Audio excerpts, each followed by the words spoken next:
Hey, what's going on, everybody? I'm Bryan Tann, and this is another edition of the Plotaholics presents Tann Talks.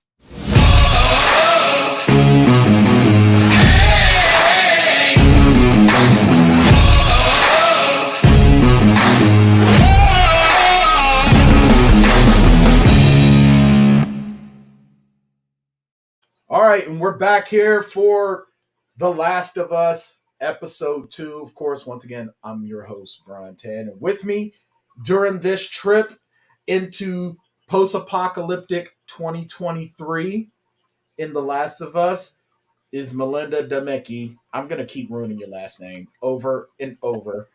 I'm gonna call you something really wild one day. I'm gonna call you like Melinda Diemickie. And I was Just like, all right, whatever. and Works I'm for me. and then like there'll be a pop quiz and you got to spell that nonsense. So Oh, okay. so Melinda, how you doing this week? So Good, far, good. It's another day above ground, and I'm not infected with a fungus, so we're good. woohoo! No fungi. That's good. No fungi. No fungi. Fun guy. What about an unfun guy? Yeah, I yeah, don't know. I saw a lot of those in the episode, so I'm not sure I want that to be me. yeah. You know what? Let's jump right into it because this second episode. Now, a lot of shows like this, these shows that are really, really hyped up, they have an amazing first episode. Everyone and their mom watches the first episode, and then everything Hmm. just kind of falls apart in the second episode. This second episode of Last of Us, titled Infected, if this is the formula that they're going to go about, I have to say I'm here for it. I like that we're Yeah. getting I like that we're getting the exposition via storytelling. It's not an exposition dump. Hmm. It's literally just it's backstory. It's prologue. I love it. So let's talk a little bit about this. So the one thing that I like first and foremost is that we're not in we're somewhere that we wouldn't even think we would be. We're in Indonesia. And Yeah. sometimes these things aren't happening in places like Indonesia. You think of places like it's happening in America or it's one of the larger European cities. But no, this is kind of in a lot of ways leaning into the World War Z kind of thing where the whole thing starts in somewhere that you wouldn't expect. Yeah, I know in the game, I think it starts in South America, one of the South American crop countries. Yeah, Um, I do believe that's like the I case. have you ever played that game Plague Inc? Yes, I have it on my phone. Okay. So anybody who plays Plague Inc knows that the hardest country to infect is Greenland. Yep. So one of these days, I want to see an I start in apocalypse. They Greenland. start in Greenland, and how does it get out? Yeah, exactly. Show me those survivors. I want to see them. Absolutely. I just want to see a bunch of like Viking cats Yes, just fighting zombies. Vikings versus zombies. Let's make it happen. let's make it happen. So we see the this virologist, and of course I'm gonna be skipping on names. Well, you She's told a me she's a mycologist. she's a mycologist. Okay, see, that's why you take the notes. Well, so mycologists. That's what they do. They study fungus. Ew, that's such a Yeah. gross job. I want to know, what 6-year-olds. I want to be a scientist. I want to be a mycologist. What? Seriously, there's 6-year-olds like I want to study mushrooms. Okay. there's got to be that one kid Oh yeah. like oh, I want to go to space. Yeah, I'm going to study poo, and I'm going to study the things that come out of poo.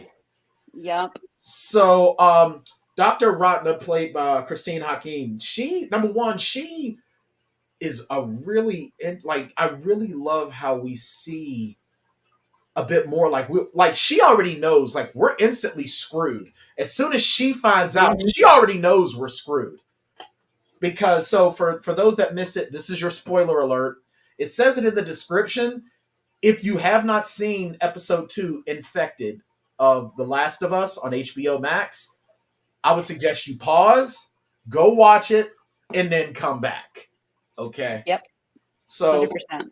so this episode once again starts with us going back to 2003, And authorities in Jakarta, Indonesia, pick up Dr. Ratna while she's having lunch, and she's examining a corpse of a woman who was killed. She attacked her co-workers, and since they notice that she has a fungus, they get her because she's the top one in the whole country. So she goes in, she sees the bite mark, she cuts it open, she sees the fungus at the bite spot, and there's the creepiness again that you talked about last week with those spores in the mouth. Yes. Oh, did she put the I don't know. Have you ever seen okay, so those forceps she put in the mouth? Yeah. Like my gag reflex was going off like crazy because she was almost all the way in on those handles, and those things are long. Yeah, she went in knuckles deep. She went down that throat knuckles deep. And oh my God, and those things, even though the body was done, they still reacted to the stimuli. Still moving. Yep. And she comes out and she looks at the military officer, and he goes, first thing she said, "What happened to those other people?" Well, we got them. We detained them, and then we had to put them down. What about the one that bit her? You don't know. No clue. Yeah. No clue. You're like, so even before they got to that, and she's looking in the slides, right? Right. And I only know this because my son is doing slide prep for science right now. It's the only reason I caught this. Is you could tell almost immediately before she even looked at the body that we were screwed. Because they said, she's looking at it and she goes, okay, well, this is what it is, but why did you prepare it this way? Because when you prepare slides, you use different mediums depending on what you're looking at. And that's because it came from a human. And just the change in her face almost immediately. Yeah. You're like, oh, she's like, what? Say it again. I was like, a human? Did you say human? Yeah. And I was like, oh, she only went to look at the body as a formality. Like she already knew. Yep. Because the minute they said we got this from a human, she knew. That was it. And then he goes, well, is there a medicine? Is there anything? She goes, no. There's Fire. nothing. That's it. And she goes, so what do we do? Bombs. Lots of bombs. So if we're done, I want to go see my family because we're screwed. I'm sorry. When a scientist that is trained to have no emotion starts to cry, put your head between your knees and kiss your ass goodbye. It's very much like, well, I'm going to go hug my kids because that's it. Game over. Yep. I'm hit the reset button. I'm probably going home and having to put a bullet through my kid's head because damn. And now we get back to so we get to present. And just how quickly it grew too. That was the other thing that caught me. Yeah, because it was only a couple of she days. attacked 4 people, and it was, well, how many are missing? 14. That's it. And they caught 5. They caught 5 out of 14, including the one that including the original attacker. And then they don't even. And then the original is gone. Right. So the original is nowhere to be seen. You only caught 5 of the people she attacked, which is 14. So you've only got 6 of these 20-something folks. Yeah. That's all it takes. And they're out there somewhere. They're somewhere attacking somebody. That's it. It always amazes me how quickly it goes. Like you just get 1 or 2 and then boom. Right. Everybody's infected. Well, you know what? The number is what got me. Because, well, you remember in The Matrix Reloaded, the architect told Neo, you're going to pick 14 people. Was it 6 females and 8 males or something? I can't remember the exact number, but something I know to restart civilization. Well, it only takes that many to destroy civilization. So then we're back in 2023. And Joel and Tess have Ellie at gunpoint while she's asleep. Because now it's time to get answers. Joel's already snapped, beat the hell out of a dude, got a hairline fracture. And one thing that I truly appreciate, and we talked about this last week, but we're talking about it again, the physical demands and the physical consequences to our actions. Joel has a broken hand. They're walking the steps. Ellie is like, took you guys long enough. Well, when you have knees like ours, we're not moving that damn fast. And And that just adds, because I mean, even in The Walking Dead, the regular injuries only became a thing with the side characters. Season 2 with Otis, with Otis and Shane. Shane's knee was an issue, but when he shot Otis in the leg to get away, he was fine. He was fine later. Right. He did not have a lingering limp. As someone who's had knee injuries, you're gonna have a limp for a couple of weeks. You're gonna have a limp for a At while. least. But no, he was fine after the fact. Rick gets stabbed through the goddamn hand with dirty ass metal. No need for a tetanus shot. No shot. Yeah. He's fine. Yeah, there's nothing. We're getting the consequences to their actions. And then you throw malnutrition on top of it, right? Because the very next thing we do is see them eating. And Tess and Joel are eating dried mystery meat, I guess. Yeah. Jerky of some kind. Some sort of jerky. And Ellie pulls out like a chicken parm sandwich. Right. And they're like, oh, is that real chicken? Like the eyes get big. Is that real chicken? Yeah. You know, and it's, so if you're not eating well to begin with, so you're constantly undernutrited, you know, you've got not enough calories to survive, right? You're not getting the nutrients you need. And it's, well, let me sprint 10 flights and outrace this thing. And I'm glad, like you said, I'm glad they're not doing that where it's like, I've got superhuman strength. Man, you haven't eaten any green vegetables in how long? Right. And I'll tell you what, man, I'm glad that we didn't get Christian Bale as Joel, because this man would have starved himself.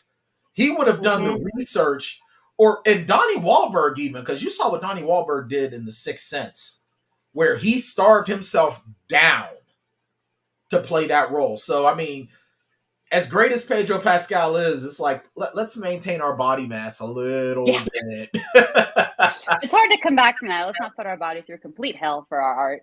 Right, exactly. So we find out exactly what the deal is. We find out what they're supposed to be doing. We know that they're taking Ellie to the State Building in Boston because they're supposed to be going out west. Now, she's not supposed to tell them anything, but it's almost like, and I love the fact that Joel is the bad cop, Tess is the good cop. But she even tells her, we're not good people. We do what we have to do to survive. But Joel is playing the bad guy. And I thought it was kind of funny where Ellie's like, I'm fine. Can I please pee? Yeah, over there. Here's a magazine. Yeah. And are there any bad things in here? Nope, just you. Yeah. Like I've said something like that to my kids at one point. Are there monsters in my closet? No, just the ones you put in there.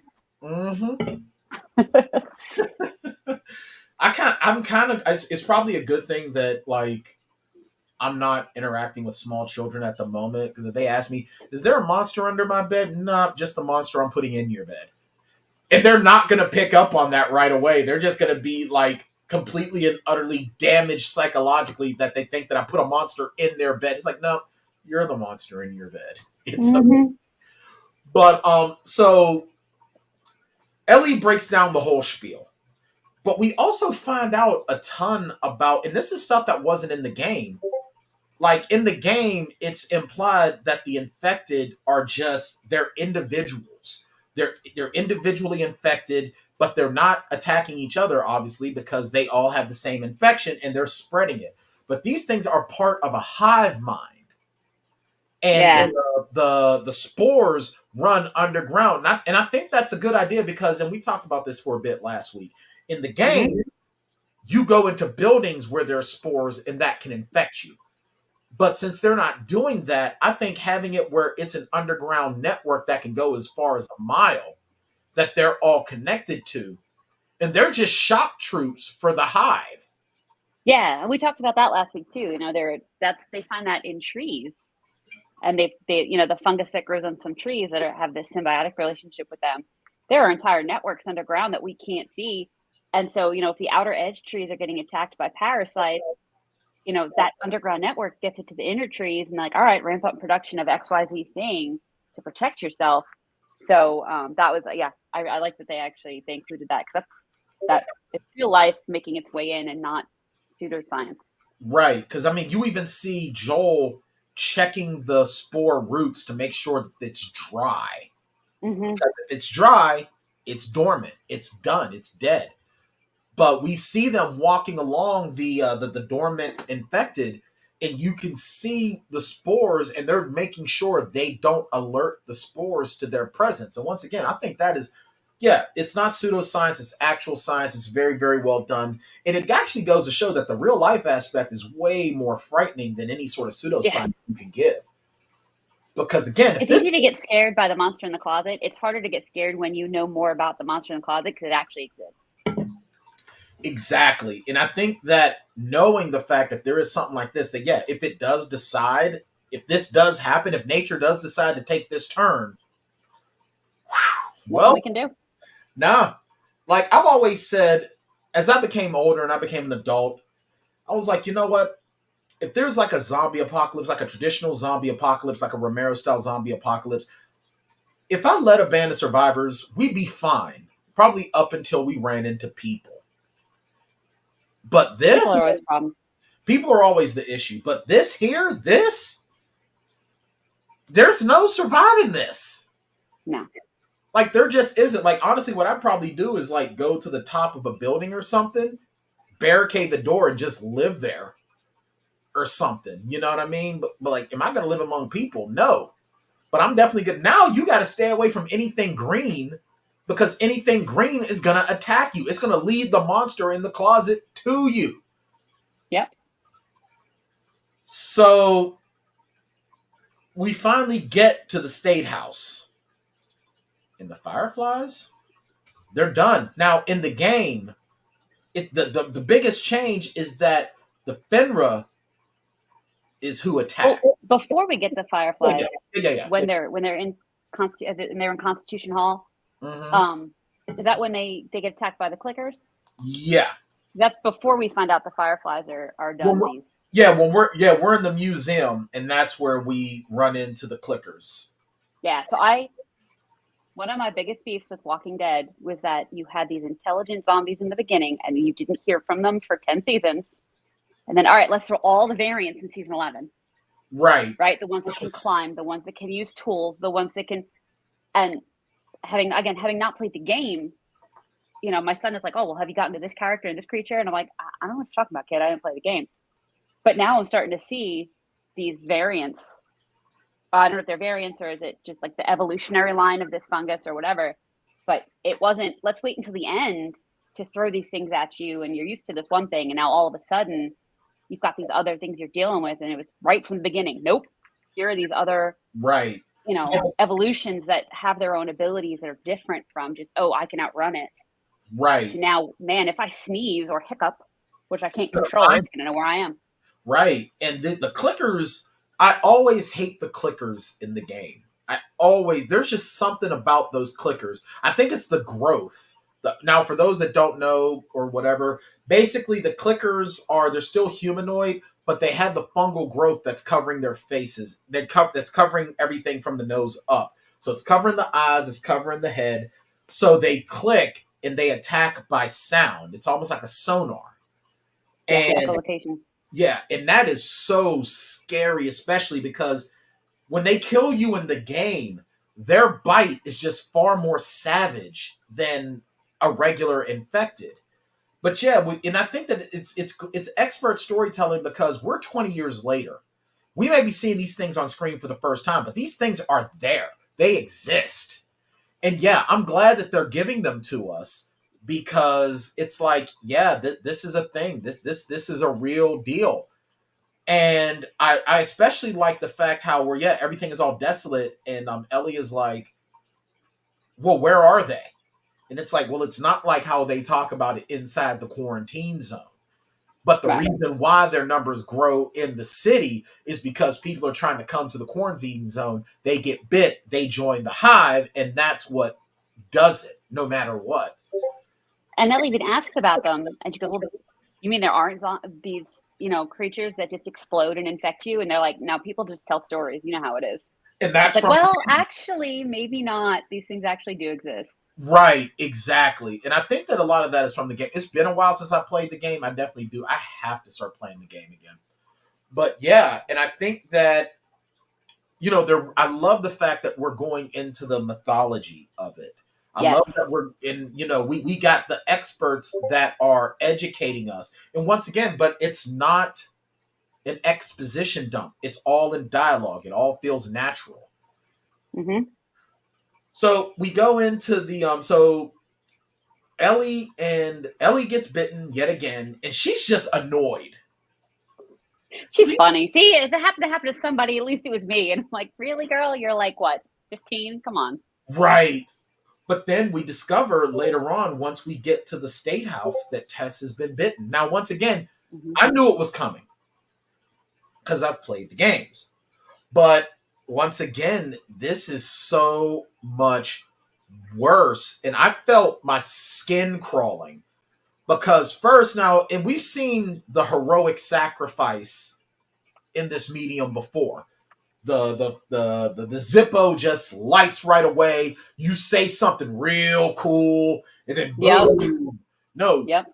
They get out. She's got everything ready. The Zippo ain't lighting. She's already infected. They're running past her.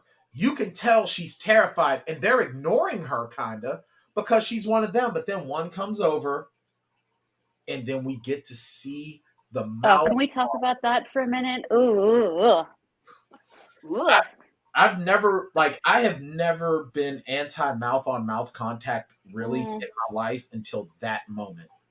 Like, I'm not gonna lie. So I do. I know you know, but the listeners don't. I do search and rescue. So one of the things I have to do is be CPR first aid certified. Between that and being a scout leader, and I could tell you what I know logically that will never happen, right? But anytime I even have to think about doing CPR on somebody, that's what I picture in my head is going to happen every time. Yeah. Every time. And then to have seen it on screen, I was like, oh my God, this is my worst nightmare. Come true right there. That's it. This is CPR on any human being. And it's not, but seeing that, my skin, like, it was just that I told you last week, that gut, like, ooh, your skin crawls, your insides crawl. Like, that's gross. Well, and she was awake when it happened and conscious. Yeah, and all she was frozen in terror, and all she could think of was keep clicking the lighter while this is happening. Now, for me, one of my biggest fears is if you've ever seen the movie Shocker, when they're giving the Horace Pinker character CPR, he bites the guy's lip while they're giving him CPR, and he actually yanks a chunk out of the lip. That or giving CPR to someone who's been infected. Well, if someone's been bitten by a zombie, I'm not giving them CPR because you ain't turning and biting my lips off. No. But no, that is just. Yes. Ooh. And it was interesting that, like, she's been bit, she's infected, and then seeing them all run past her, and then the one, recognizes right? And to advance the infection, because, like, okay, here we go. And, like, whatever latent infection she had just paralyzed her. So between being terrified. Yep. And this, you can't control this fungus that's doing its thing. And I really like when she finally got the lighter lit and dropped it, the last reflection you saw in her eyes were the tendrils. Yeah. Did you see that? I did, and I didn't. I want to go back and watch it again.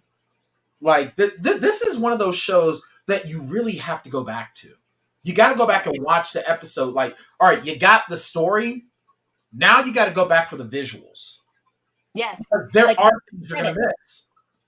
Have you seen the opening credits when the mycelia are all doing their thing? The very last two things the spores create are Ellie and Joel.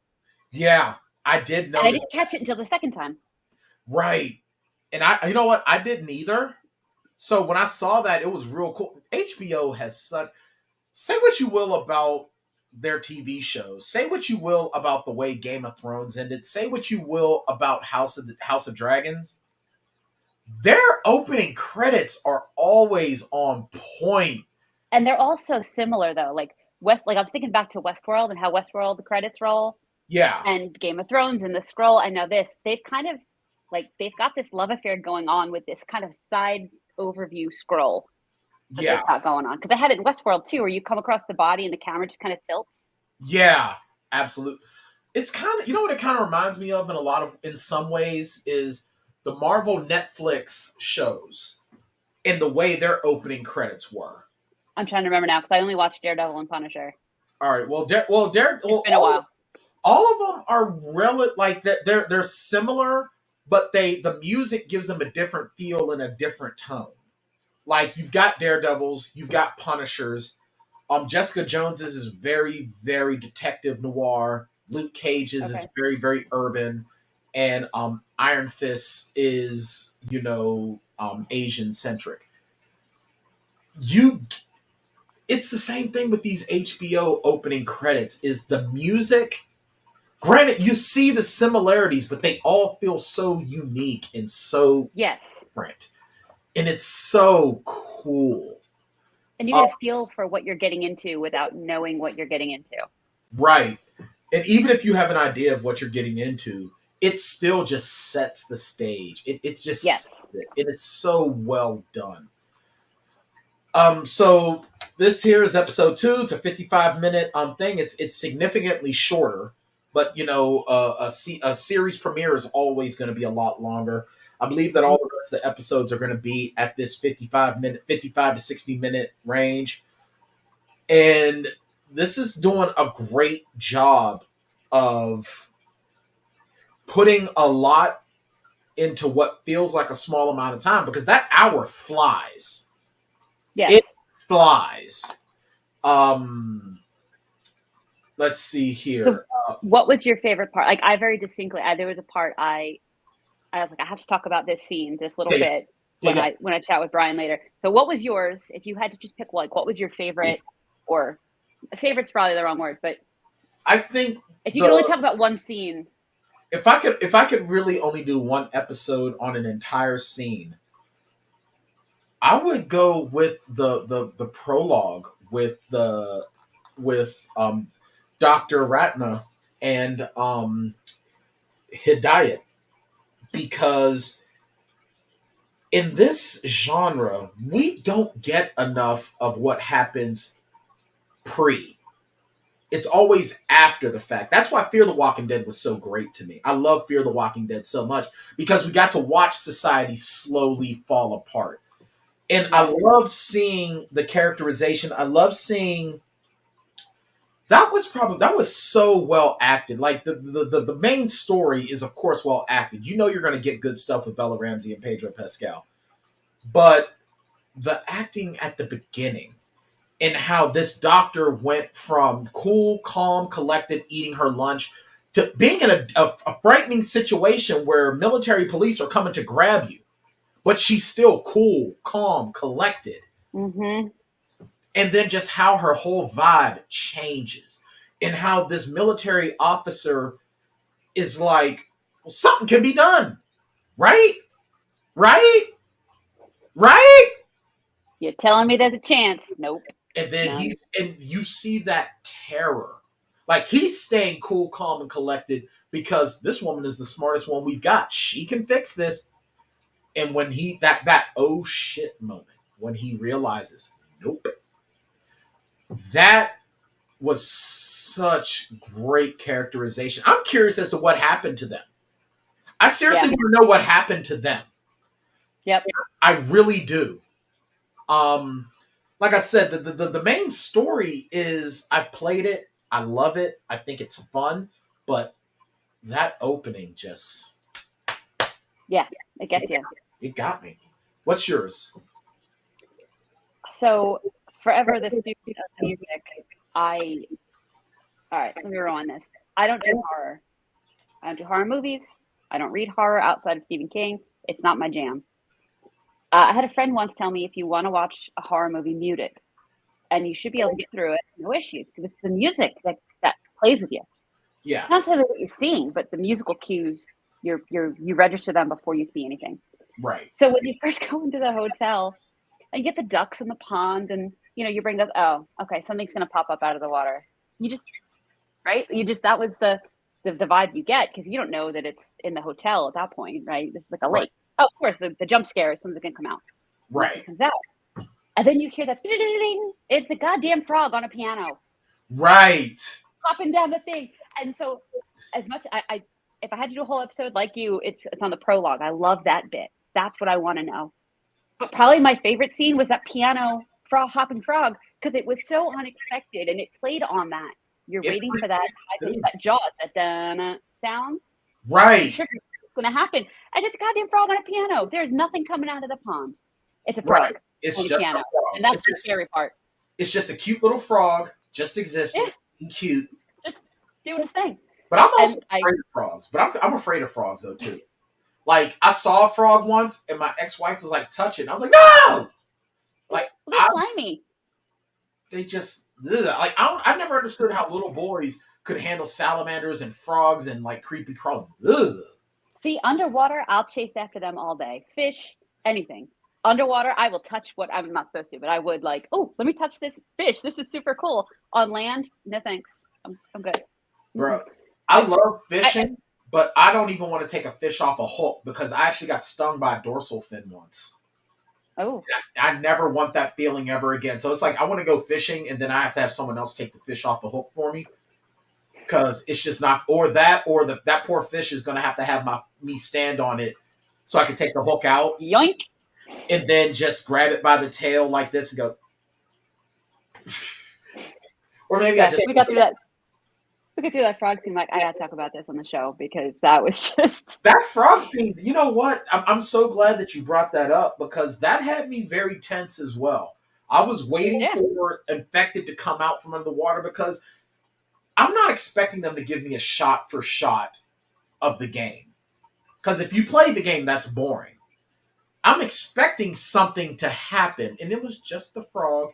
And even when Ellie is like ringing the bell and the frog just falls out, it's like, you sons of bitches.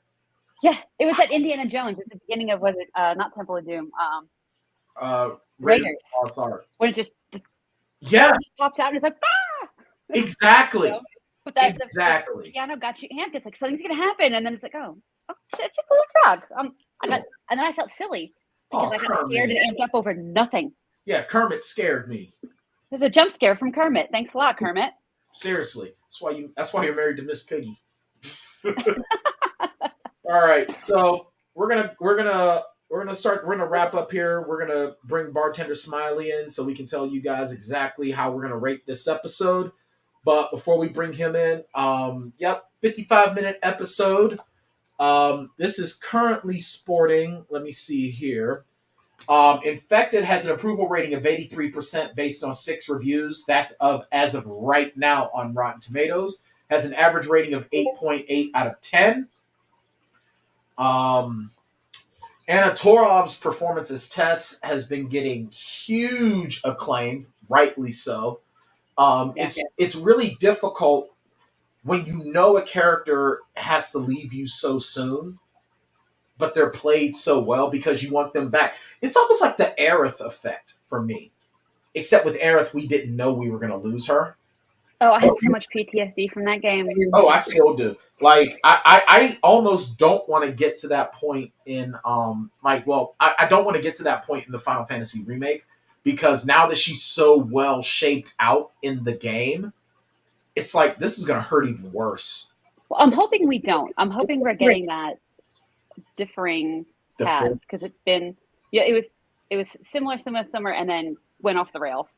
Right. But like my son was playing the original one and he kept going, I really like this character. And it was so hard for me to not be like, your soul is going to be crushed. Yeah. Well, that's like, as a writer, I like to write characters. When I write my characters, I want people to love them. So when I do kill them, I want them to cry. Yeah, you get that emotional. Mm-hmm. I will say for me, not that Tess's death didn't have an emotional impact because I like her as a character. And I think the actress did a fantastic job.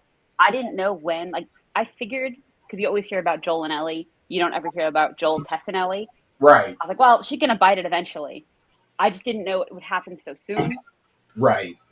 So I had not knowing that going into it. Like, oh, we're going to lose her at the end of the game? Do we lose her in the beginning of the show, somewhere in the middle? Like, when does that happen? I like that she didn't go out like a punk. She went out like a badass, and I appreciated that. Yeah, absolutely. All right, let's bring in Bartender Smiley so we can put a pin on this one. Let's hear what he has to say. The Plotaholics rating system for the movies is a pretty simple system. Basically, they rate movies based on how many shots it takes to get through them. So if you got a good movie and you get through it all the way sober, then it takes 0 shots to get through the movie. And then if you got a really bad movie, then it could take up to 5 shots to get through the whole thing. I think you can try to figure out the middle part yourself. So, what can I get you? So for me, this is once again, I'm the only reason why I want to give this episode a 0 shot rating is because in a lot of ways, while I knew what was coming, it subverted the expectations of the episode 2 fall off. Because with certain shows, that first episode is like here, and then episode 2 is here. But yeah, episode 2 was right here, and actually a little bit more because we're getting more of what's happening in the past, and it was just so compelling. And again, Anna Torov, so amazing. The way that she could just let you know what she's thinking and what she's feeling without using words. It's just in facial expression and in her eyes. That is a talent that not many people have. Like, you can be talented, you can be charismatic, but there are certain aspects of it that you just don't bring to the table. She brought it to the table. So yeah, this is a 0 shot episode for me. yeah. I feel a lot the same as I did with the first one. The only reason I was going for a 1 shot is because it left me wanting more. Right. So not 1 shot in a bad way, like I needed to get through, but just one because I'm like, okay, I got a taste of what's coming again. Get a little bit more backstory. I'll tell you what, that drop jump had me reaching. I had a shot to calm my nerves down after I was like, but no, I appreciate a lot of what the direction, like story aside too. I appreciate what they're doing with the visuals. The things you expect to be dead are actually the things that are not. So the greens, the purples, the oranges, everything else is dead and gray and black and dirty and nasty. And it's the pretty things are things that are going to kill you. Yeah. The clickers with the purple and the oranges and the colors that pull you in. Right. Really what you need to stay away from. So I appreciate that. I'm curious to see where that goes and just kind of where they're going with some of the evolutionary line of this fungus and just a lot of the little details. So I'm hoping they keep that too. Like when the body, he shoots the one guy and the tendrils come up from the hand and that swarm we just saw, they all start getting up. Yeah. Oh, man. So it's just, so the shot was less to get through it and more because I was like, man, I really want more. And I know I'm limited to one 55-minute episode and there's like so much you can do in 55 minutes. I kind of wish that this was on Netflix so I could just binge it all in a weekend. Yes. But at the same token, I don't know. I'm a fan of both models, honestly. I'm a fan of the putting it all out at one time so you can just take it all in. But there's something about the anticipation of what am I going to see next. So next week's episode, long time, is going to be, I can't wait for this. We're meeting some new characters that I don't believe are even in the games. We got Nick Offerman, who's going to be there. Nick Offerman, I'm not super familiar with him, but what I have seen him in, I think he's real funny. He sort of has that Rainn Wilson deadpan type of delivery, which I really, really like. Because I should be watching more Parks and Rec because I'm a huge fan of The Office. So I'm curious to see this of Nick Offerman. And the character Bill is actually in the game. I forgot all about Bill. So this is going to be interesting. I'm curious to see what it is and what we're going to get. I got to get back into the game so I can learn more about Bill. I think Bill's the crazy guy. I can't remember. But there's always one. There's always one. Well, I guess when you have to put down your loved ones and want because they're coming around trying to kill you, I guess it's going to do that. Yeah. So, a little bit. With that being said, check back in with us next week.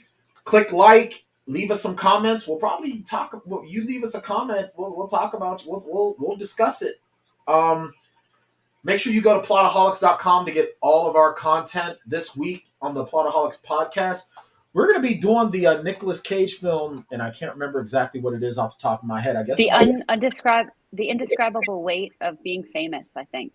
Wow, you're better at the Parent Bot podcast than I am. Wow. Well, I only know that because Pedro Pascal is in it. There you go. I watched that. I've actually seen that movie, so I'm curious to listen to that episode to see what you guys think, because I know what I thought. Now, is that? Oh, see that's on Stars. Dang. So I'm actually gonna have to probably gonna have to pay for that one. That's cool. I'll figure it out. But yeah, so that's what's going to be on the Plotaholics. We're actually going to be recording that tomorrow, so that should also drop tomorrow. So make sure you're either checking your wherever you get your podcasts or the YouTube channel for that. Make sure you like, share, subscribe. Hit that bell icon if you're checking us out on YouTube on your phone so you get notified of occasional or all of our content. But with that being said, that's Melinda. I'm Bryan. This has been another edition of Tann Talks. We'll see you next week.